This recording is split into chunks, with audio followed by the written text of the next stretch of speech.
How important is drilling vocabulary when learning a language? Is it even important at all? Does anyone else hate the word drills in this context? For me, it brings up the image of the military out in the cold, repeating tasks over and over again until they're perfect, something that doesn't sound like fun.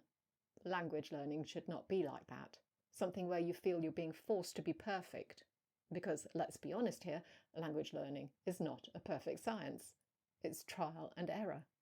Most people these days do not believe that drilling vocabulary lists is a good way to learn vocabulary. I'm one of those. I believe things like listening to the language and reading in the language are a much better way of increasing the words you know, both active and passive.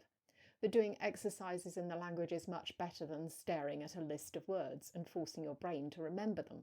Or not, in many cases. You don't need to learn all the words for every type of clothing, for example. Not straight away. If you happened to be in a shop, you could just point at something if you didn't know the word for it. You probably don't need to have the word for something like a toothbrush forced into your brain when you're a beginner. Be honest. How often do you talk about toothbrushes? Ever? Once every 3 months when you buy one? However, there are people who love doing this kind of practice, and if it's something you love, I would say don't let anyone put you off doing that. But do also try giving other methods of learning vocabulary a go. You'll never know if that works better for you than lists unless you try.